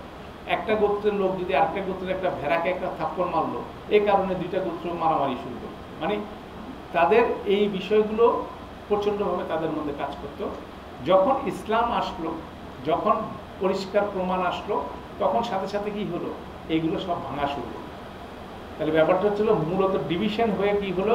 বিশ্বাসী এবং অবিশ্বাসী দুইটা জায়গা পরিষ্কার হয়ে গেল, এবং অবিশ্বাসীরা এখানে কি নিল? লিড নিল। আলাদা হয়ে যাওয়ার ক্ষেত্রে নেতৃত্ব দিল অবিশ্বাসীরা, দোষ দিল কাদেরকে? বিভক্ত হওয়ার ক্ষেত্রে দোষ দিল কাকে? বিশ্বাসীদের। এই প্লেটাই মূলত প্রথম আয়াতে বর্ণনা হচ্ছে, মুনফাক্কিনা হাত্তা তাতিয়াহুমুল বায়িনা, আল বায়িনা আসার পর। তাহলে এই আলোচনা আছে। এবং এখানে আমরা আপনার বিভিন্ন ট্রান্সলেশনে দেখবেন যে এটাকে অন্যভাবে ট্রান্সলেশন করা হচ্ছে এভাবে, তারা যেটা বলতেছেন মুনফাক্কিনার অর্থটা এখানে রিটেইন হচ্ছে না। এটা একটা লম্বা আলোচনা, সেটা করতে গেলে আমাদের আর একটু সময় যাবে, যেটা অথচ দরকার নেই। আমরা এভাবেই বুঝে এটাকে আগাতে থাকি, বাকিটা মিলে যাবে। তাহলে এখানে এই বিষয়টাই বলা হচ্ছে যে, এবং এটা বলা হচ্ছে এই জন্য যে যখন এটা মাক্কি জীবনের শেষ ভাগে আসতেছে, তখন 13 বছরের দাওয়াত শেষ, নতুন দাওয়াত শুরু হচ্ছে। মুশরিকদের প্রতি দাওয়াত ছিল একটা স্টাইলে, সেখান থেকে যেমন এটা কনক্লুশন, আহলে কিতাবদের জন্য এটা কি ইন্ট্রোডাকশন। এইভাবেই মূলত এই আয়াতটা এখানে প্লেস হচ্ছে। এবং আল বায়িনাতকে এখানে পরিষ্কার করে বলা হচ্ছে। আল বায়িনা কি? আল বায়িনা হচ্ছিল রাসূলুম মিনাল্লাহি ইয়াতলু সুহুফান মুতাহহারা। এই বায়িনা হচ্ছিল, এই প্রমাণ হচ্ছিল, সুস্পষ্ট প্রমাণ হচ্ছিল হলো একজন রাসূল, যিনি এসছেন কার পক্ষ থেকে? আল্লাহর পক্ষ থেকে। এবং তিনি কি করতেছেন? পাঠ করতেছেন সুহুফান মুতাহহারা। তিনি পবিত্র স্ক্রল বলি ইংরেজিতে, বাংলা যদি বলেন লিপি হতে পারে, লিপি বা সুহুফ একটা বহু বচন, লিপিমালা বলতে পারেন। কারণ এটা কোরআনকে ইন্ডিকেট করে বলা হচ্ছে, কিন্তু এটা কোরআনকে যখন ইন্ডিকেট করা হচ্ছে, এটার একটা ব্রড ডেফিনেশন বলা হচ্ছে। ব্রড ডেফিনেশনটা যদি আপনাকে আমাকে বুঝতে হয়, তাহলে আমরা আরেকটা জায়গায় যাই। দুইটা পার্ট আছে, একটা হচ্ছে সুহুফ আর একটা হচ্ছে রসুল। এই দুইটার জায়গা থেকে যদি আপনি বুঝতে যান, তাহলে প্রথমে সুহুফের ব্যাপারে বুঝতে গেলে আমরা সূরা অলরেডি পড়ে আসছি এই সিরিজে, সেটা হচ্ছিল সূরা আবাসা। সেখানে যদি দেখেন, কাল্লা ইন্নাহা তাসকিরা, নিশ্চয়ই এটা হলো একটা বড় ধরনের রিমাইন্ডার। ফামান শাআ যাকারাহু, যে চায় সে কি করবে? এখান থেকে কি করবে? উপদেশ গ্রহণ করবে, এটাকে স্মরণ করবে। এটা কি জিনিস? ফি সুহুফিন মুকাররামাতিন মারফুআতিন মুতাহহারাতিন। তিনটা গুণ বলা হলো, এবং এটাকে বলা হলো কি? সুহুফিন। সুহুফিন মানে হচ্ছিল স্ক্রলস, লিপি, অনেকগুলো পেজ, ঠিক আছে, অনেকগুলো পাতা, এইভাবে বলা হচ্ছে সুহুফিন। যেটা প্রথম অর্থ হচ্ছে মুকাররামাতিন, এটা হচ্ছে সম্মানিত, ঠিক আছে। দ্বিতীয় অ্যাট্রিবিউটস হচ্ছিল, উপাদান হচ্ছিল, এটার গুণ হচ্ছিল মারফুআতিন, এটা হচ্ছে অনেক উপরে অবস্থান করে। এবং শেষেরটা হচ্ছিল মুতাহহারাতিন। বেসিক্যালি এই মুতাহহারাতিনটা এখানে ব্যবহার হচ্ছে, সুহুফান মুতাহহারা। এই শেষেরটাই এখানে বর্ণনা করা হচ্ছে, যে সুহুফটা হচ্ছিল পবিত্র। এখন পবিত্র বলতে আপনি আমি কি বুঝি এটা বোঝা যাবে। আমরা ধরেন আমরা তোমার কাপড় পবিত্র কিনা আমরা সাথে সাথে বুঝি কি কাপড়ের মধ্যে কোনো ময়লা লেগে আছে কিনা, সেটা ধোয়া আছে কিনা, এটা বুঝি না। এখন সুহুফের পবিত্রতা কি জিনিস, তার মানে কি সুহুফটা কি পরিষ্কার করা আছে, পরিষ্কার কাগজে লেখা আছে, এরকম বিষয়? এরকম বিষয় সুহুফের পবিত্রতা মানে হচ্ছিল এই যে সুহুফটা আছে, লিপিটা আছে, এই যে স্ক্রলটা আছে, এই জিনিসটার মধ্যে যা কিছু লেখা আছে এটা অসাধারণ ওয়েল কম্পোজড, কোনো ভুল নাই। যেমন আপনাকে যদি কোনো কিছু একটা লিখতে বলা হয়, আপনি লিখলেন, লেখার পর কি হবে, দেখবো যে এটা খুঁজলে অনেক ভুল পাওয়া যাচ্ছে, যে বানানে ভুল আছে, সেন্টেন্স কনস্ট্রাকশনে বাক্য গঠনে ভুল আছে, তারপরে কনসেপ্টগুলো যেভাবে লিখলেন আগেরটা পরে, পরেরটা আগে, যুক্তিগুলো ঠিক মতো হলো না, ঠিক আছে। তাহলে অনেক ধরনের কি থাকে আমাদের লেখার মধ্যে, কি অনেক ধরনের ত্রুটি থাকে। আর ত্রুটি যখন মুক্ত হয়ে যায় তখন এটা কি হয়ে যায়, পবিত্র হয়ে যায়। দ্যাট মিনস আমার কাপড়ে যদি একটু ময়লা পানি লাগে, সাথে সাথে এটা কি হয়ে গেল, অপবিত্র হয়ে গেল। পানি দিয়ে ধুয়ে যখন ময়লা পানিটা বা ময়লাটা আপনি ধুয়ে ফেললেন, তখন হয়ে গেল কি, পবিত্র হইল বা ত্রুটি মুক্ত হলো। এই কনসেপ্টে সুহুফের পবিত্রতার বিষয়টা হচ্ছে ওরকম, যে আপনার এই সুহুফগুলোর মধ্যে কম্পোজিশন, টোটাল বিষয়গুলোর মধ্যে কোনো ধরনের কোনো ফ্ল নাই, এবং এটাকে কেউ প্রভাবিত করতে পারে না। অনেকগুলো জিনিস আছে, অনেকগুলো জিনিস সুহুফের কথা বলা হচ্ছে। অতএব যে সোর্স থেকে এটা আসতেছে সেটা হচ্ছে খুব স্ট্রং এবং রিলায়েবল একটা সোর্স, সেটাকে এখানে বলা হচ্ছে। তারপরে বিআইডি সাফারা, এবং এটা আছে হলো, এই সুহুফটা আছে হচ্ছিল এক শ্রেণীর মালাইকার হাতে। মালাইকারা এটাকে দেখাশোনা করতেছে, তারা এখান থেকে কপি করে। তারা কে, তারা হচ্ছে কিরামান বারাবা, তারা হচ্ছে সম্মানিত এবং তারা হচ্ছে খুব সৎকর্মশীল। তারপরে এই বর্ণনার পরে আমরা এইটা সূরা আবাসের মধ্যে বর্ণনা, এই আবাসের পরে আসছিল সূরা তাকবীরের মধ্যে আসছে জিবরিল আলাইহিস সালামের বর্ণনা। সেখানে বর্ণনা করছে এই যে কপি করতেছে এটা দেওয়া হচ্ছে কাকে, জিবরিল আলাইহিস সালাম। জিবরিল আলাইহিস সালামকে কিভাবে বর্ণনা করা হচ্ছে, ইন্নাহু লাকাউলু রাসূলুল কারীম। কোরআন মজিদ রসুল, একজন সম্মানিত রসুলের কাউল হিসেবে দুনিয়াতে আসছে। দ্যাট মিনস জিবরিল আলাইহিস সালাম সে সুহুফের কপি থেকে পড়ে পড়ে কাকে, রসুল সাল্লাল্লাহু আলাইহি সাল্লামকে রিসাইট করে সেই জিনিসটা শোনাচ্ছেন, এবং সেটার বর্ণনা আছে। তো সেখান থেকেই এই সুহুফি মুতাহহারাতান, এই শব্দটার মিনিংটা হচ্ছিল পিউরিফাইড স্ক্রিপ্ট, যেটার মধ্যে কোনো ফ্ল নাই, কোনো রকম ত্রুটি নাই। সেরকম একটা স্ক্রিপ্ট কি করে একজন রসুল আল্লাহর তরফ থেকে কি করে, রিসাইট করে, ঠিক আছে। তারপর হচ্ছে ফিহা কুতুবুন কাইয়্যিমা, ঠিক আছে। সেখানে কুতুব সমূহ, কিতাব সমূহ রয়েছে যেগুলো হচ্ছে কাইয়্যিমা। কাইয়্যিমা হচ্ছে সমুন্নত এবং সমুন্নত, আপরাইট, একদম রাইট, সঠিক জিনিস, যেটা সঠিকভাবে উপস্থাপিত, এটা কিন্তু সমন্বিত। কাইয়্যিমা শব্দটা এখানে বোঝানো জরুরি। কুতুবুন কাইয়্যিমা, এখন কুতুবুন মানে কি, কিতাব সমূহ। এখন আপনি বলতে পারেন কোরআন মজিদ তো একটা কিতাব মনে হচ্ছে, বেসিক্যালি কোরআন মজিদ একটা কিতাব মনে হলে কিন্তু এটা একটা কিতাব না। এটার কনসেপ্ট হচ্ছিল এটা আগের সমস্ত কিতাবের কি সমন্বিত একটাই কিতাব। দ্যাট মিনস আল্লাহ যত কিতাব আগে পাঠাইছে, যে যত কিতাব পড়ে আসতে পারে, পড়ে আসলে কোরআন মজিদ করলে তখন কি হবে, সে বুঝবে যে সব কথা তো এখানেই বলা আছে। আমাদের এখানে বড় করে বলা আছে, এখানে সামারি করে বলা আছে। এটা টোটাল আহলি কিতাবের পণ্ডিতদের এক্সপিরিয়েন্স হচ্ছে এটা, যারা সৎকর্মশীল হিসেবে, যারা কুফর করে নাই, যারা কি করছে, যারা এটাকে অ্যাকসেপ্ট করে নিছে, তাদের ইমপ্রেশন হচ্ছিল যে বাইবেলে এবং তাওরাতে অনেক কিছু বলা হচ্ছে যেগুলো বিকৃত হয়ে গেছে, সেগুলোকে কোরআন মজিদ সঠিক করছে, এবং যেগুলো বর্ণিত আছে সেগুলোকে সামারি করে সঠিক কথাটা সঠিক জায়গায় প্লেস করছে। তার সবচেয়ে বড় উদাহরণ, আমাদের কন্টেম্পোরারি উদাহরণ, আমাদের পঠনের মধ্যে ক্লাসে আমরা সূরা বাকারায় পড়ছিলাম। সূরা বাকারায় তালুত জালুতের যে কাহিনীটা ছিল, সেটা এইসব কিতাবে যেভাবে লেখা আছে সেটার যতটুকু ফ্যাক্ট এবং এটার সামারিটা কোথায়, ওই সূরা বাকারার অল্প কয়েকটা আয়াতের মধ্যে আল্লাহ বলে দিচ্ছেন। অথচ এটার পিছনে তারা ধরেন বছরের পর বছর পড়াশোনা করছে এই কাহিনীটা আসলে কি। তাহলে এইভাবে আগের সমস্ত কিতাবগুলো এখানে কি করা আছে, সামারি করা আছে। এটা হচ্ছে একটা অর্থ। আরেকটা অর্থ হচ্ছিল কুতুব শব্দটা কোরআন মজিদে বিধানের ব্যাপারে ইউজ করা হয়। কাতাবা শব্দটা, যেমন কুতিবা আলাইকুমুস সিয়ামু কামা কুতিবা আলাল্লাযিনা মিন ক্বাবলিকুম, তোমাদের উপর সিয়ামকে কি করা, লিখে দেওয়া হয়েছে, অর্ডিন করা আছে। বিধান বলির, তাহলে এই কোরআন মজিদের মধ্যে যে বিধানগুলো লেখা আছে, এগুলো খুব সমুন্নত, স্ট্রেইট ফরওয়ার্ড, কোনো অ্যাম্বিগুইটি নাই, এটার মধ্যে কোনো দ্বিধাদ্বন্দ্বের কোনো কিছু নাই, পরিষ্কার করে বলা আছে, যুক্তি দিয়ে বলা আছে, সব কিছু বুঝায় বলা আছে। অতএব এখানে কোনো রকম সমস্ত কুতুবগুলো একদম পরিষ্কার করে বলা আছে, সবগুলো রুলিংসগুলো বলা আছে, এই কথাটাও বলা আছে। তাহলে এইখানে যে জিনিসটা বলা হচ্ছে, রাসূলুন মিনাল্লাহি ইয়াতলু সুহুফান মুতাহহারাতান ফিহা কুতুবুন কাইয়্যিমাতুন, এখানে আল্লাহ সুবহানাহু ওয়া তাআলা সেই পরিষ্কার বাইয়িনাহ জিনিসটাকে ডিফাইন করলেন, যে একজন রাসূল পারফেক্ট একটা কিতাব মানুষের কাছে রিসাইট করছেন, শুধু রিসাইট করেন নাই, সেটা উনি জীবন ধারণ করছেন। কারণ রাসূল সাল্লাল্লাহু আলাইহি ওয়াসাল্লাম হচ্ছিল কোরআনের কি রিফ্লেকশন। আল্লাহ সুবহানাহু ওয়া তাআলা 40 বছর ধরে ওনাকে বিল্ড আপ করছেন। মক্কার এই জাহেল জাতীয় তাকে উপাধি দিছে কি আস-সাদিক আল আমিন। আস-সাদিক মানে যিনি সত্যবাদী, এবং আল আমিন যিনি সবচেয়ে বিশ্বস্ত। তাহলে সেই ব্যক্তি যখন কোরআন মজিদ নিয়ে কথাগুলো বলছেন, এবং ওনার অতীতের বর্তমানের কোনো অবস্থা উনি যা কিছু করেন এটার সাথে কি করে না, কন্ট্রাডিক্ট করেন। এটার লেসেনগুলো, এর যা কিছু নৈতিকতার কথা যা কিছু বলতেছে, কোনো কিছু কন্ট্রাডিক্ট করে না। অতএব সেরকম একজন রসুলের মাধ্যমে যখন এই কোরআন মজিদ পাঠ হচ্ছে, এটাই হচ্ছিল সবার কাছে পরিষ্কার প্রমাণ হিসেবে নাজিল হয়েছে। এটা মানুষের কাছে চোখে আঙ্গুল দিয়ে দেখাই দিছে হোয়াট ইজ রাইট। কারণ কোরআনের মজিদের আয়াতগুলো নাজিল হয়েছে কিন্তু অনেক অকেশনে। যেমন আমরা সূরা আলাকের আলোচনার মধ্যে দেখলাম, যখন রাসূল সাল্লাল্লাহু আলাইহি সাল্লামের সাথে আবু জাহেল বাকবিদণ্ডায় লিপ্ত হচ্ছে, তখন কিন্তু তার কথার উত্তর দিচ্ছে কে?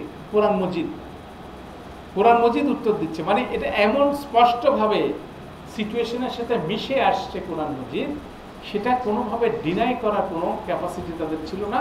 তারপরও তারা কি মোরাল ক্যাপাসিটি ছিল না, তারপর এটাকে তারা কি করছে? ডিনাই করছে। সেটাই মূলত এখানে বর্ণিত হচ্ছে।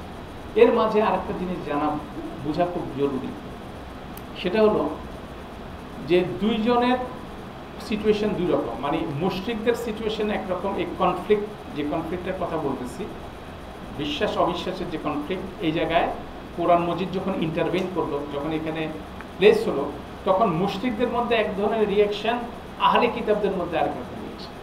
মুশরিকদের রিয়াকশন হচ্ছিল, মুশরিকরা বলতেছে আমরা বাপ দাদার ধর্ম ছেড়ে গিয়ে এটাকে অনুসরণ করব, অথচ বাপ দাদার ধর্ম তারা জানে না। কোরআন মজিদ বলে তোমাদের বাপ দাদার ধর্ম ছিল কিন্তু এটা, কারণ তোমাদের বাপ দাদা হচ্ছিল কি ইব্রাহিম আলাইহিস সালাম এবং তার ছেলে ইসমাইল আলাইহিস সালাম।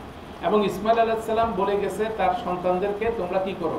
সালাত কায়েম করো এবং যাকাত আদায় করো। সেটা কোরআন মজিদে পরিষ্কার করে আসছে।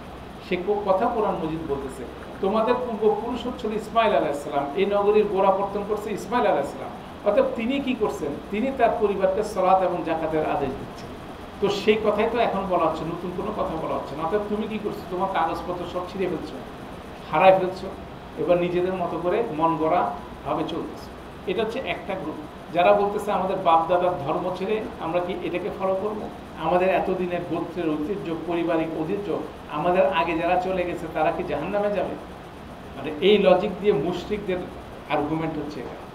আর যারা আহলে কিতাব, তাদের আর্গুমেন্ট হচ্ছিল যে আমাদের এত বড় বড় স্কলার আছে, 30 বছর ধরে যে পড়ছে, 40 বছর ধরে যে পড়াশোনা করে যা কিছু বলতেছে, সেটা সে এই মানে নিরক্ষর যে নিজেকে নবী দাবি করতেছে, সে কি বেশি গ্রহণযোগ্য হতে পারে? এটা এই ক্যাম্পেইনটা কাদেরকে বলতেছে? দুইটাই তাদের সমাজের যারা কুফর করতেছে, তারা তাদের অনুসারীদেরকে এটা বোঝানোর চেষ্টা করতেছে।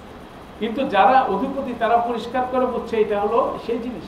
কেন আহলে কিতাবের অনুসারীদেরকে বলা হচ্ছে যে তারা এই কিতাবকে, এই রসুলকে এবং এই বাইতুল্লাহকে এমনভাবে তারা চিনে যেমন তাদের সন্তানকে তারা। আল্লাযীনা আতাইনাহুমুল কিতাবা ইয়ারিফুনাহু কামা ইয়ারিফুনা আবনাহুম, সূরা বাকারা সেটা বর্ণিত আছে।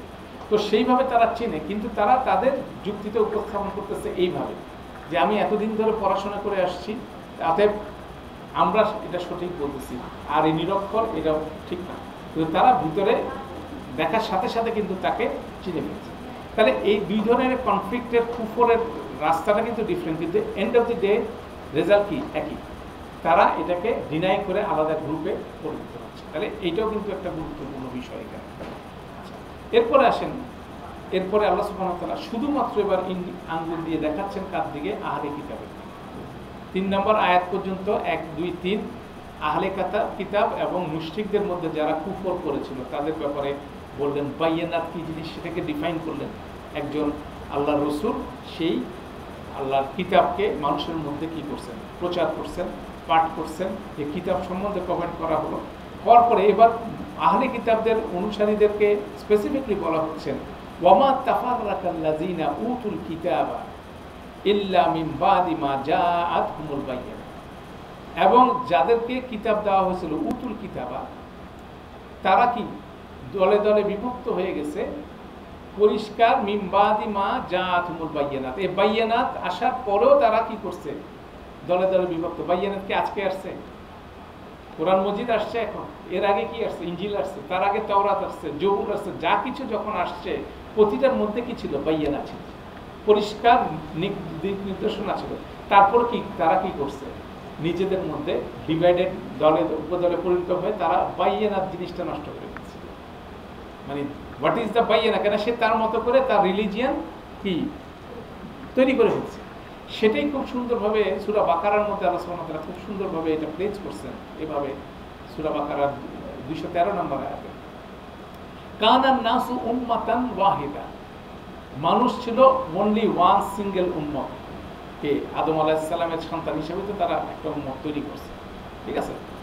ফাবাআসাল্লাহু নাবিয়িনা মুবাশশিরিনা ওয়া মুনজিরিনা, অতঃপর আল্লাহ সুবহানাহু ওয়া তাআলা তাদের মধ্যে থেকে তাদের জন্য কি সুসংবাদদাতা এবং সতর্ককারী হিসেবে নবীদেরকে কি করবেন, প্রেরণ করছেন তাদের মধ্যে।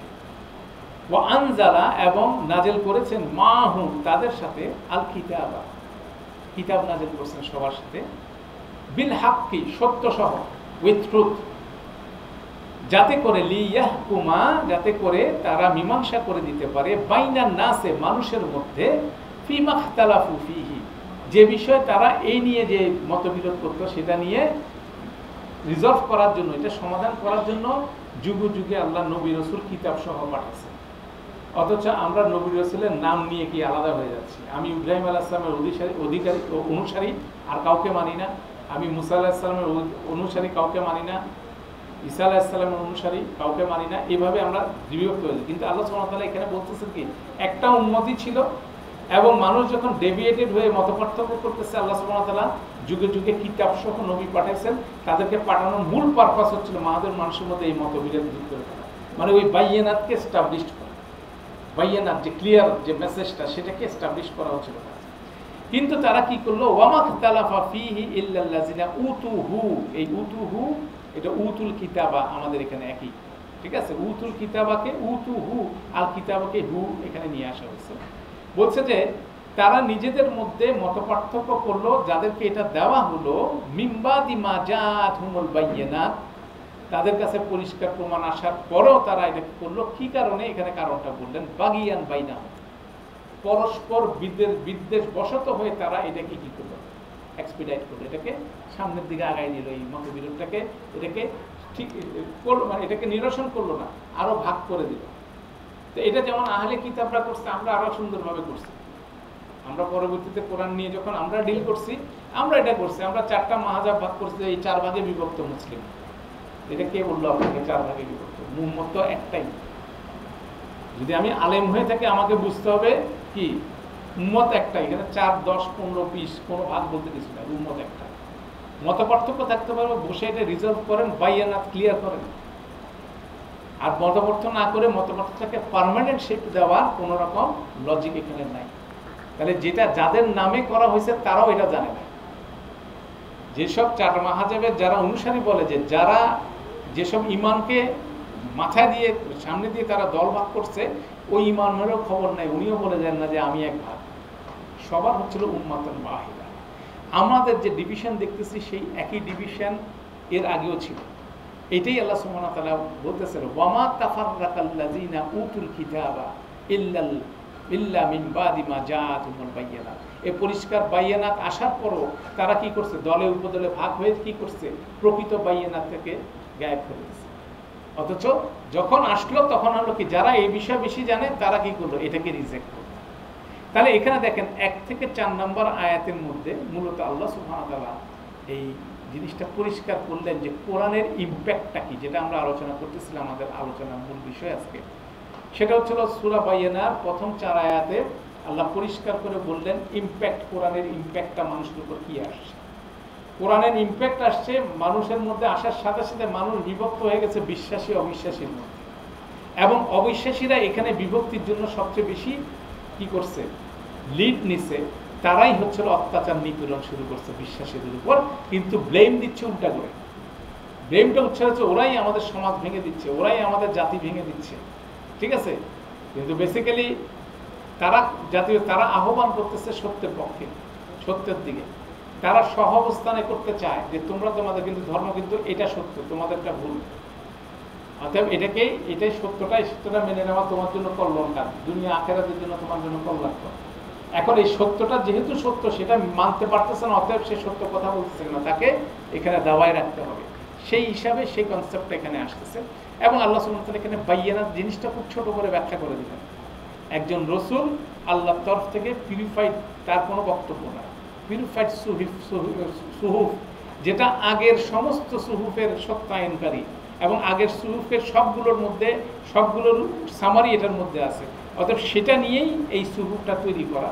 এটা ছিল পবিত্র, এবং এর মধ্যে সমস্ত কুতুবগুলো খুব স্ট্রংলি আপরাইট অবস্থায় আছে।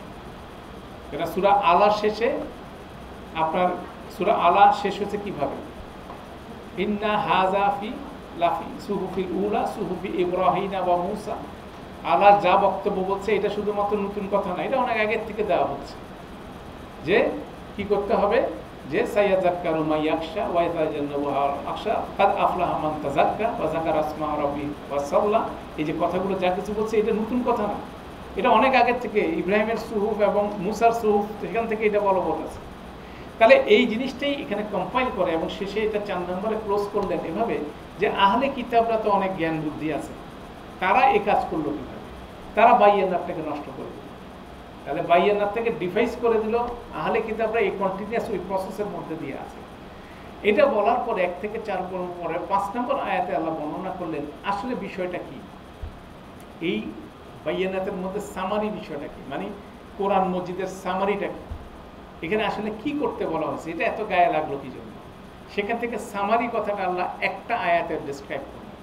সেটা বললেন ওয়ামা উমিরু ইল্লা, মা ইল্লার একটা গ্রামাটিক্যাল প্লে আছে, আমরা এটাকে বলি ওয়ামা উমিরু ইল্লা, মানে উমিরু মা এবং ইল্লা দি অনলি তাদেরকে আদেশ করা হয়েছিল। কি আদেশ করা হয়েছিল, লি ইয়াবুদুল্লাহ, যাতে করে তারা কি করে, আল্লাহর ইবাদত করে। ঠিক আছে, কিভাবে, মুখলিসিনা লাহুদ্দিন, মুখলেস হৃদয়ে, বিশুদ্ধ অন্তরে, শুধুমাত্র তার দিনকে অনুসরণ করে, হুনাফা, একনিষ্ঠভাবে। কতগুলো শব্দ আছে, একটা হচ্ছে বিশুদ্ধ চিত্তে, শুধুমাত্র তার দিনের প্রতি, শুধুমাত্র তার দিনের প্রতি মনোনিবেশ করে একনিষ্ঠভাবে, মানে কনসিস্টেন্ট হতে ইবাদত করতে বলা হচ্ছে। এবং এর ফলশ্রুতি ওয়ায়ুকিমুস সালাতা ওয়ায়ুতুজ যাকাত, এবং সালাত কায়েম করা এবং যাকাত আদায় করা। এটা যদি কেউ করে, আল্লাহ সার্টিফিকেট দিয়েছেন ওয়া যালিকা দীনুল কাইয়্যিমা, এইটাই হচ্ছিল সুপ্রতিষ্ঠিত দিন। যে কাইয়্যিমা শব্দটা এর আগে আমরা এখানে পড়ছি না, কুতুবুল কাইয়্যিমা, একই শব্দ এখানে আসছে, দীনুল কাইয়্যিমা, যে প্রতিষ্ঠিত দিন হচ্ছে এটাই। তাহলে কত ছোট সামারি আল্লাহ সুবহানাহু ওয়া তাআলা দিচ্ছেন। এখন এখানে বোঝার বিষয় হচ্ছিল আল্লাহর ইবাদত করা একনিষ্ঠভাবে, শুধুমাত্র তার জন্য, বিশুদ্ধ চিত্তে একনিষ্ঠভাবে, শুধুমাত্র তার জন্য। এই কথাগুলো বোঝা যাবে। তাহলে একটা বোঝা দরকার, আবাদা শব্দটা কি, ইয়াবুদুল্লাহ, এই শব্দটা বোঝা। তাহলে সাধারণভাবে আমরা ইবাদত বলতে বুঝি কি, সুবহানাল্লাহ 1 লাখ বলা, আলহামদুলিল্লাহ, সালাত আদায় করা, সালাতের কথা বলা আছে, যাকাত দিচ্ছি। কিন্তু সালাতের মধ্যে কি, সালাতের মধ্যে একনিষ্ঠ হওয়া, শুধুমাত্র তার জন্য, বিশুদ্ধ চিত্ত, এগুলো কিভাবে আসবে? এগুলো আসবে যদি আপনি এদের মধ্যে অর্থটা বুঝেন। সালাতের মধ্যে মূল সাবজেক্ট কি, কোরআন মজিদ। সালাতের মধ্যে মূল সাবজেক্টগুলো কি, দোয়া, আল্লাহর কাছে কিছু চাচ্ছেন, আপনি মাফ চাচ্ছেন, কিছু বরকত চাচ্ছেন। তাহলে এই জিনিসগুলো গুরুত্বপূর্ণ না? তাহলে এবার শব্দটা মানে এই যে বিষয়গুলো, এগুলো একনিষ্ঠভাবে করতে হলে কি, অবশ্যই আপনাকে সালাতে আপনি যা কিছু করতেছেন সেটা বুঝতে হবে, এবং সেই অনুযায়ী সালাতে কি বলা হয়, সালাতে মূলত কোরআন মজিদের আয়াতগুলো আপনাকে পাঠ করতে হবে, সেটা বুঝে বুঝে পাঠ করতে হবে। তাহলে সালাত পাঠ করা, সালাত আদায় করা, কায়েম করা একটা বড় ধরনের কাজ। এখানে এটা আপনাকে কি করবে, আপনাকে ইবাদত করতে সহায়তা করবে। ইবাদত কি জিনিস? ইবাদত এই ফিজিক্যাল এক্সারসাইজ না, ঠিক আছে? আমাদের সমস্ত ফিজিক্যাল এক্সারসাইজ, আমরা সালাত আদায় করি মনে হচ্ছে একটা ফিজিক্যাল এক্সারসাইজ করতেছি, সিয়াম পালন করতেছি, না খেয়ে উপবাস আছি, হজে যাচ্ছি, কিছু নিয়ম জানে লেট রাইট করতেছি, ঠিক আছে? এই বিষয়গুলো তো এরকমই আমাদের কাছে, কিন্তু ইবাদত বলতে আমরা এইটা বুঝি, কিন্তু ইবাদত সেটা না। ইবাদত যদি আবাদা শব্দ থেকে আসছে, এটা যদি আপনি বুঝেন, এটার সাথে রিলেটেড শব্দটা একটা বুঝতে হবে, সেটা হচ্ছে রব। রব একদিকে, আব্দ আরেকদিকে। আব্দুন, যেমন আমরা সূরা ইয়ের মধ্যে পড়লাম না, সূরা আলাকের মধ্যে, আরাআইতাল্লাযী ইয়ানহা আবদান ইযা সাল্লা, তুমি কি দেখেছো তাকে যে কি করছে, বাধা দিচ্ছে একজন আব্দকে যখন সে সালাত আদায় করতেছে। তাহলে আব্দ শব্দটা এখানে গুরুত্বপূর্ণ জিনিস। সেই আব্দ শব্দটা হচ্ছে কি জিনিস, এটা বুঝতে হলে আপনাকে বুঝতে হবে রব। রবের সাথে আব্দের একটা সরাসরি সম্পর্ক আছে। রব নিয়ে আমরা তখন আলাপ করছি, আবার একটু রিমাইন্ডার হিসেবে আনতেছি। রব হলো কি, 5টা ডাইমেনশন আমরা আলোচনা করছি। প্রথম ডাইমেনশনটা হচ্ছিল কি, রব হচ্ছিল কি আল মালিক। মালিক মানে সত্ত্বাধিকারী, মানে আপনার আমার মালিকানা হচ্ছে ওনার। তাহলে উনি যদি আপনার আমার মালিক হয়, তাহলে আপনি আমি কি হয়ে যাচ্ছে, তার দাস হয়ে যাচ্ছে। আক্ষরিক অর্থে দাস, সার্ভেন্ট না, একেবারে আক্ষরিক মানে মালিকানা, মানে আমার কোনো স্বাধীনতা নেই, উনি যা বলবেন সেটাই। হ্যাঁ, এইটাই হচ্ছিল আব্দের এক নম্বর ডেফিনেশন হচ্ছে আব্দ, এটা হচ্ছে ডেফিনেশন। ঠিক একইভাবে রবের, উনি হচ্ছে মালিক, সেটার বিপরীতে আমার প্রথম পরিচয় হচ্ছে আমি হচ্ছে আব্দ, মানে আব্দের ডেফিনেশন হচ্ছে আমি হচ্ছিল তার দাস, ওনার যা আদেশ সেটাই আমাকে মানতে হবে। সেকেন্ড ডাইমেনশন রবের হচ্ছিল, উনি হচ্ছে আল মুরাব্বি, উনি সমস্ত কিছু দেখাশোনা করেন, আপনার সমস্ত চাহিদা এককভাবে মিটান, আপনার সমস্ত লালন পালন উনি করে থাকেন, এটা হচ্ছে আল মুরাব্বি। তৃতীয় নাম হচ্ছিল আল মুনিম, তিনি কন্টিনিউয়াসলি আপনাকে নিয়ামত দেন, মানে হচ্ছে আপনাকে গিফট দিতে থাকেন, আপনার যা প্রাপ্য তার চেয়ে বেশি আপনাকে দেন, বিভিন্নভাবে দেন। তারপর ছিলেন উনি আল কাইয়ুম, উনি আল কাইয়ুম মানে সমস্ত কিছুর সাস্টেইনার, ধারক বাহক, এবং উনি আস-সাইয়্যিদ, সাইয়্যিদ মানে যে সব কিছুর উপর ক্ষমতা ওনার উপর আছে। তাহলে এগুলো সব কিছু মিলায় আব্দের সাথে রবের একটা সম্পর্ক আছে। তাহলে আব্দের সিচুয়েশন হচ্ছে আল্লাহর সমস্ত নির্দেশ আদেশ মানা, আল্লাহর নির্দেশ কেন মানবে, সে কেন আল্লাহ দ্বারা, রবের দ্বারা কন্টিনিউয়াসলি বেনিফিটেড হচ্ছে। রব তার সমস্ত দেখাশোনা করে, রব তাকে খাওয়ায়, তার সমস্ত চিকিৎসা, তার সমস্ত চাহিদা এককভাবে পূর্ণ করে, তার বেড়ে ওঠার জন্য যা কিছু দরকার সেগুলো দেয়। শুধুমাত্র সেটা দেয় না, সবসময় তাকে কি দেয়, গিফট দেয়, তাকে উপহার দেয়, সেটা তার প্রাপ্য না, তার চেয়ে বেশি তাকে কন্টিনিউয়াসলি দিতে থাকে। তাহলে রবকে কি, আব্দকে কি করতে হবে, অবশ্যই তার রবের আদেশ অমান্য করার যুক্তি তার মধ্যে নেই। যেমন মানুষের মধ্যে যে আব্দ এবং রবের মাঝে মানে মালিক এবং প্রভুর সম্পর্ক, এটা কিন্তু সেই সম্পর্ক না, এটা টোটালি ভিন্ন। কেন আমাদের মানুষের মধ্যে যেমন প্রভু দাসের মধ্যে সম্পর্ক কি, প্রভু সবসময় সার্ভিস নেবে, দাসকে কিছু দিবে না। আর আমাদের রবের সাথে আব্দের সম্পর্ক কি, রবের কোনো সার্ভিসের দরকার নেই, সে কন্টিনিউয়াসলি কি তার আব্দকে কি করবে, সে সার্ভিস দিয়ে যাবে, তিনি তাদেরকে সার্ভিস দিয়ে যাবেন। তার এক্সপেকটেশন হচ্ছিল সে কি করবে, কৃতজ্ঞ হবে, এইটাই হচ্ছে সবচেয়ে বড় জিনিস। তাহলে সেই কৃতজ্ঞতা প্রকাশ করার জন্য আল্লাহ সুবহানাহু ওয়া তাআলা মানুষকে কি করছে, রাস্তা দেখাইছে, হেদায়েত দিচ্ছেন, কিভাবে তুমি কৃতজ্ঞতা প্রকাশ করবা, সেজন্য আমাদেরকে শিক্ষা দিচ্ছেন। সেজন্য বলছেন বলো আলহামদুলিল্লাহ। আলহামদুলিল্লাহ মানে কি, সমস্ত প্রশংসা এবং ধন্যবাদ। প্রশংসা কেন, উনি সবচেয়ে বেস্ট ওয়েতে কাজটা করেছেন, আর যে কাজটা করছেন সেখানে আমি কি হচ্ছি, বেনিফিটেড হচ্ছি, তাহলে প্রশংসা করতেছি কাজটা এবং সেটাকে ধন্যবাদ যাচ্ছি, তাহলে হাম করতেছি। তাহলে এইভাবে কন্টিনিউয়াসলি আল্লাহর আদেশ মানাটাই হচ্ছে আব্দের কাজ। 5 ওয়াক্ত ফিজিক্যাল এক্সারসাইজ করলাম আর মাঝখানে আল্লাহর আদেশ অমান্য করে চললাম, তাহলে এটা কোনোভাবে আব্দ হওয়া গেল না। তাহলে এই রিকগনিশনটা জরুরি, যে রবকে, আল্লাহকে রব হিসেবে রিকগনাইজ করে নিজেকে আব্দ হিসাবে অপারেট করা দুনিয়াতে, এটাই হচ্ছিল এই কনসেপ্টটা, লিয়াবুদুল্লাহ মুখলিসিনা লাহুদ্দিনা হুনাফা, যে ইবাদত করা শুধুমাত্র আল্লাহকে মুখলেস হৃদয়ে, ঠিক আছে, শুধুমাত্র তার দিনে এবং একনিষ্ঠভাবে, এবং এটার ফলশ্রুতি থেকে সালাত কায়েম করা এবং যাকাত আদায় করা। সালাত আপনাকে কি করবে, এই সমস্ত কাজের মধ্যে আপনাকে অর্গানাইজ করে দিবে 5 ওয়াক্ত। আর যাকাত কি করবে, আপনাকে কন্টিনিউয়াসলি যা আয় করবেন আপনি, সেখানে কার হক আছে, আরেকজনের হক আছে, এটা আপনাকে রিকগনাইজ করাবে এবং সোশ্যাল ওয়েলবিং, সোশ্যাল ওয়েলফেয়ারে আপনাকে কাজ করে যেতে হবে। এটা হচ্ছে ডাইমেনশন। এইটাই তো বলা হয়েছে, it is the summary of দিন।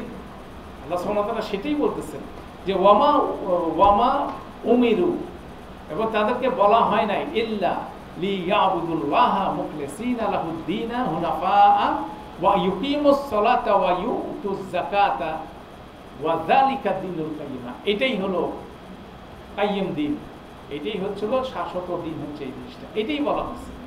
ঠিক আছে, এখন এরপরে আল্লাহ সুবহানাহু ওয়া তাআলা পরের দুটো আয়াতে বলতেছেন এটা যারা বরখেলাপ করলো কি, ইন্নাল্লাযিনা কাফারু মিন আহলিল কিতাবি ওয়াল মুশরিকিনা। আবার 1 নম্বর আয়াতের ফ্রেজটা নিয়ে আসে যে কাফের এবং মুশরিকদের মধ্যে এবং আহলে কিতাবদের মধ্যে যারা কি করছে, কুফর করেছিল, ফিনারি জাহান্নামা, তারা প্রবেশ করবে কি, জাহান্নামের মধ্যে প্রবেশ করবে, খালিদিনা ফিহা, সেখানে স্থায়ীভাবে তারা থাকবে। উলাইকা হুম শাররুল বারিয়া, এবং তারাই হচ্ছিল সৃষ্টির নিকৃষ্টতম। এটা সৃষ্টির নিকৃষ্ট বললে বারিয়া শব্দটা আসলে কোয়ালিফাই হয় না, এটাকে যদি আপনি বুঝেন, বারিউন আল্লাহর একটা নাম। বারি মানে যেটা সবকিছু ভাগ করে ফেলে, ভাগ করে সৃষ্টি করা, সেটা হচ্ছে বাড়ির কাজ। ঠিক একইভাবে আল্লাহ সুবহানাহু ওয়া তাআলা মানুষকে সৃষ্টি করছেন অনেকগুলো ভাগ, ফিজিক্যালি, কাউকে লম্বা বানাইছেন, কাউকে শর্ট বানাইছেন, বিভিন্ন রকম শেপে বানাইছেন, কাউকে বাংলা ভাষা দিয়েছেন, কাউকে উর্দু ভাষা দিয়েছেন, বিভিন্ন ভ্যারাইটির মধ্যে বিভিন্নভাবে মানুষ বিভক্ত হয়েছে। ঠিক আছে, তো এরকম সমস্ত যত ধরনের বিভক্তি থাকতে পারে, যত ফর্মে, সবচেয়ে নিকৃষ্টতম বিভক্তি হচ্ছে কোনটা, যারা কুফর করে। দ্যাট মিনস এই সমস্ত বিভক্তি, আপনি নোয়াখালীর লোক নাকি চিটাঙের লোক, এটা ম্যাটার করে। আপনি কুফর করতেছেন নাকি বিশ্বাস করতেছেন, এটাই হচ্ছিল। যদি কুফর করেন আপনি হচ্ছেন নিকৃষ্ট। আমরা বলি নোয়াখালীর লোক খারাপ, বরিশালের লোক বলে নোয়াখালী খারাপ, বরিশাল বলে নোয়াখালী বলে বরিশালের লোক খারাপ। আমরা খালি এক জায়গা থেকে আরেক জায়গার লোক গালাগালি করতেছি, কিন্তু আল্লাহ একজনকে বরিশালে জন্ম দিচ্ছে, একজনকে নোয়াখালীতে জন্ম দিচ্ছে, কাউকে চিটাঙিয়ে দিচ্ছে।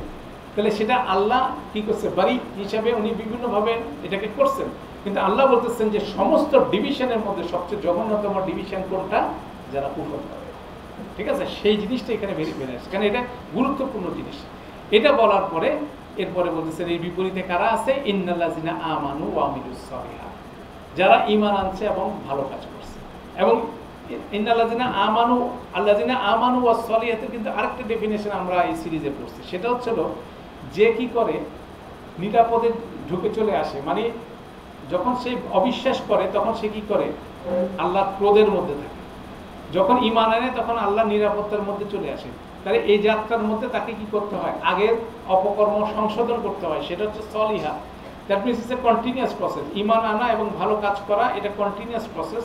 এবং সেখানের মধ্যে যারা ইনভলভ হয়, আল্লাহ তাদেরকে বলতেছেন উলাইকা হুম খায়রুল বারিয়া। আবার একটা বারিয়া, খায়রুল বারিয়া, মানে তারা হচ্ছে সবচেয়ে বেস্ট ডিভিশন।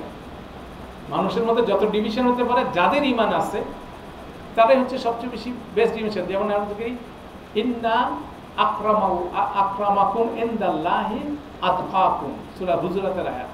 তোমাদের মধ্যে সবচেয়ে সম্মানিত ব্যক্তি হচ্ছে তারাই যারা হচ্ছে সবচেয়ে বেশি তাকওয়াবান। আল্লাহর কাছে ডেফিনেশন। আপনার কত সম্পদ আছে, কোন বংশে জন্মগ্রহণ করলেন, কোন স্থানে জন্মগ্রহণ করলেন, এটা কোনোভাবে আপনার আমার সম্মানের সাথে যুক্ত না। কে যে বেশি তাকওয়াবান সে হচ্ছে সবচেয়ে সম্মানিত, সেটাও কিন্তু এখানে রিফ্লেক্ট হচ্ছে। উলাইকা হুম খায়রুল বারিয়া। এরপরে আল্লাহ সুবহানাহু ওয়া তাআলা 8 নম্বর আয়াতে এই জান্নাতবাসীদের জন্য কি করলেন, আর একটু বর্ণনা দিলেন। সেখানে বললেন জাযাউহুম ইনদা রাব্বিহিম, এটা হচ্ছিল তাদের রবের পক্ষ থেকে একটা পুরস্কার, জাযা। হ্যাঁ, সেটা কিরকম, জান্নাতু আদনিন, অনেক স্থায়ী একটা বাগান, তাজরি মিন তাহতিহাল আনহার, যেটার নিচে নদী প্রবাহিত হবে। কোরআন মাজিদের অনেক সুন্দর সুন্দর জায়গায় এই বর্ণনা আছে। খালিদিনা ফিহা আবাদান, তারা সেখানে স্থায়ীভাবে থাকবে চিরকাল। এই আবাদান শব্দটা এখানে যুক্ত হয়েছে, এমফিসি শব্দ। এটা আলোচনা করতেছি। তারপর বলতেছে রাদিয়াল্লাহু আনহুম ওয়া রাদু আন, আল্লাহ তাদের উপরে সন্তুষ্ট থাকবে, তারাও তাদের উপর। খুব ইন্টারেস্টিং বিষয়, কারণ দুনিয়াতে যখন তারা অপারেট করতেছে তখন মানুষ তাদের উপর সন্তুষ্ট না। দুনিয়ার মানুষ ক্ষমতাশীল মানুষ তাদেরকে অপছন্দ করতেছে, যেহেতু যারা কুফর করে তাদের কাছে দুনিয়াতে ক্ষমতা বেশি, তারা কি করতেছে, অত্যাচার করতেছে। কিন্তু সবচেয়ে ক্ষমতাশীল যিনি, সেটা হচ্ছে আল্লাহ সুবহানাহু ওয়া তাআলা। আল্লাহ সুবহানাহু ওয়া তাআলা তাদের উপর কি থাকবে, খুশি থাকবে। সেজন্য সেখানে জান্নাতের মধ্যে যে বর্ণনার মধ্যে আছে, শুধুমাত্র তাদেরকে জান্নাত দেওয়া হবে না, এটা একটা স্পেশাল রিওয়ার্ড, সেটার কিছু বর্ণনা আছে। এবং সবচেয়ে বড় রিওয়ার্ড হচ্ছিল আল্লাহ তাদের উপর খুশি থাকবে, এবং তারাও আল্লাহ তাদেরকে যেভাবে রাখবে সেটা তো তারা খুশি হবে। যালিকা লিমান খাশিয়া রাব্বা, এটা হচ্ছিল তার জন্যই এই পরিণতি। Ultimately end of the day কি, যে তার রবকে, আবার দেখেন আল্লাহ শব্দ আসে না, রবকে কি করবে, ভয় করবে। তাহলে রবকে ভয় করা, খাশিয়া শব্দ, এটা কিন্তু খাউফ না। এখানে যে খাশিয়া শব্দ, খাশিয়া মানে হচ্ছে ভয়ে প্রকম্পিত হওয়া, মানে এমনভাবে ভয় করবে যে সেটাই তার জীবনের সবচেয়ে প্রায়োরিটি থাকবে। তাহলে সেইভাবে, কেন দুনিয়াতে সে ভয় করতেছে কাকে, ভয় দেখাচ্ছে কে, ভয় দেখাচ্ছে আবু জাহেল, ভয় দেখাচ্ছে কে, আবু লাহাব, ভয় দেখাচ্ছে উমাইয়া। সেটার বিপরীতে বেলাল রাদিয়াল্লাহু আনহু কি রিকগনাইজ করতেছে, ভয় করবে কাকে, শুধুমাত্র আল্লাহ। তাহলে সেই যে তাদের যে বিশ্বাসের যাত্রা, এখানে এটাকেই ক্যাপচার করা হচ্ছে, যে স্ট্রাগলটাকে, যে বিপরীতমুখী স্ট্রাগলটাকে এখানে ক্যাপচার করা হচ্ছে। তো এটা অসাধারণভাবে এটা এখানে কনক্লুড হচ্ছে। এখানে একটা কমেন্ট করা দরকার আবাদান শব্দটা নিয়ে। যেমন এখানে যখন বলা হচ্ছে জাহান্নামের বাসীদের জন্য, ফি নারি জাহান্নামা খালিদিনা ফিহা, জান্নাতীদের জন্য বলা হচ্ছে খালিদিনা ফিহা আবাদান। তাহলে এখানে অনেকে বলার চেষ্টা করেন যে জাহান্নামে, জান্নাতে মানুষ চিরকাল থাকবে কিন্তু জাহান্নামে থাকবে না। এটা অনেকে, খুব ফিউ, কিন্তু মেজরিটি বলে this is not the right. আবাদান, এই আবাদান শব্দের ডিফারেন্সের কারণে অনেকে বলে থাকেন, কিন্তু এটা কোরআন মজিদের অন্য জায়গায় জাহান্নামের ক্ষেত্রে আবাদান শব্দটা ইউজ করা হয়েছে। আবাদান মানে চিরস্থায়ী, এটা হচ্ছে এমফেটিক একটা শব্দ, স্থায়ীভাবে চিরস্থায়ী, মানে এটা এমফেসিসের জন্য বলা হচ্ছে। যারা গ্রামার বুঝেন, যেমন খালিদিনা ফিহা গুড এনাফ, আবাদান মানে কি, এটা এমফেসিসের জন্য বলা হচ্ছে, চিরকাল। তো এখানে যেটার বর্ণনাগুলো থেকে যেটা দেখা যায়, যেখানে আল্লাহ সুবহানাহু ওয়া তাআলা জান্নাতকে এমফেসিস দিচ্ছেন সেখানে আবাদান আসছে জান্নাতের সাথে, যেখানে জাহান্নামকে এমফেসিস দিচ্ছেন সেখানে আবাদান কার সাথে আসছে, জাহান্নামের সাথে। এটা আসলে এক্সপ্রেশনের ব্যাপার, এটা দিয়ে অন্য কোনো কনক্লুশনে আসা যাবে না যে আপনি জাহান্নামে যারা থাকবে তারা কিছুদিন জাহান্নামে থেকে জান্নাতে চলে আসবে, আসলে এরকম কনক্লুশন নাই। এটা হচ্ছিল জাহান্নামে যারা যাবে পার্মানেন্টলি তারা ওখানেই থাকবে, এটা ভয়ঙ্কর একটা পরিণতি। তো যাই হোক, আলহামদুলিল্লাহ, এই সূরার তাহলে যদি স্ট্রাকচার বুঝতে হয়, খুব সুন্দর সিম্পল স্ট্রাকচার। এটাকে 3 ভাগে ভাগ করা যায়। মধ্যে একটা ভাগ আছে 8টা আয়াতের মধ্যে, 1 থেকে 4 আয়াত হচ্ছে প্রথম, যেখানে আল্লাহ সুবহানাহু ওয়া তাআলা বাইয়িনা শব্দটাকে খুব সুন্দর করে ডেসক্রাইব করছেন, যে কিভাবে কোরআন মজিদ বাইয়িনা হিসাবে এসে মানুষকে বিভক্ত করছে 2 ভাগে, একটা হচ্ছে বিশ্বাসী আর একটা হচ্ছে অবিশ্বাসী। আর অবিশ্বাসীরা ছিল, এবং আহলে কিতাব সম্পদের কমেন্ট করলেন যে তারা নিজেরাই এই বাইয়িনাতকে কি করছে, এবং বাইয়িনাকে ডিফেন্ড করলেন যে বাইয়িনা কি জিনিস, একজন রসুল আল্লাহ কিতাব কি করছেন, পাঠ করছেন মানুষের উপরে, এবং উনি এটা কি করছেন, ওটা নিয়ে জীবনযাপন করছেন, সেটা পরিষ্কার হিসেবে রানিং বাইয়িনাত হিসেবে কাজ করছেন। এবং আহলে কিতাবরাদের কাছেও এই বাইয়িনাত আসছিল, কিন্তু তারা নিজেদের মধ্যে ডিভিশন করে সে বাইয়িনাত তারা নষ্ট করে ফেলছে, বাইয়িনা নষ্ট করে ফেলছে। এটা হচ্ছিল প্রথম হাফ। মধ্যের হাফ হচ্ছিল 5 নম্বর আয়াত, লাস্ট হাফ হচ্ছিল 6 থেকে 8 নম্বর। এখানে আল্লাহ সুবহানাহু ওয়া তাআলা সেই 2 ভাগে বিভক্ত মানুষের পরিণতি বলে দিলেন। এক ভাগ কোথায় যাবে, জাহান্নামে যাবে খালিদিনা ফিহা, আরেক ভাগ যাবে জান্নাতে। সেখানে আল্লাহ সুবহানাহু ওয়া তাআলা তাদের শুধু জান্নাত বলেন না, জান্নাতের কিছু বর্ণনা দিলেন, রেলিভেন্ট বর্ণনা। একটা বর্ণনা হচ্ছে আল্লাহ তাদের উপর খুশি থাকবেন, তারাও আল্লাহর উপর খুশি থাকবেন, আর এই জান্নাত অর্জন করবে সেই ব্যক্তি যে তার রবকে সবচেয়ে বেশি ভয় করে। এইভাবে সামারি করে বললেন। এবং মাঝখানে যে আয়াতটা 5 নম্বর আয়াতে আল্লাহ পরিষ্কার করে বললেন হোয়াট ইজ দ্য ইস্যুটা কি, মানে বিষয়টা কি, এই যে বাইয়িনাত শব্দের মূল বিষয়টা কি, যেটা এই 2 দলকে ভাগ করে দিচ্ছে। মূল বিষয়টা হচ্ছে আল্লাহর কিছু আদেশ, সেখানে আল্লাহ শুধুমাত্র আদেশ দিচ্ছে কি, একনিষ্ঠভাবে শুধুমাত্র তার দ্বীনের জন্য খালেস হৃদয় বিশুদ্ধ চিত্তে আল্লাহর ইবাদত করতে হবে, সেটার ফলশ্রুতিতে সালাত কায়েম করা এবং যাকাত আদায় করতে হবে। এই কনসেপ্টটাকে কি করতে পারে নাই আহলে কিতাবের অনুসারীরা মানতে চায়নি। কেন আল্লাহ সুবহানাহু ওয়া তাআলা বলে গেছে কিভাবে সালাত আদায় করতে হবে, কিভাবে তার ইবাদত করবে, সেটা রাসূলের মাধ্যমে দেখাই দিয়েছে। অথবা এটা ভিন্ন যদি অন্য কিছু করতে যায় তখন কি অন্য কিছু কে করতেছে, যে ডিভিশন করতেছে। বলে আমার কাছে কিতাব আছে, আমার কাছে আরেকপন্থী ব্যবস্থা আছে, কিন্তু ব্যবস্থা কি, ব্যবস্থা হচ্ছে একটা। তার সেই জিনিসটাই রাসূল সাল্লাল্লাহু আলাইহি ওয়াসাল্লাম ক্লিয়ার করেছে।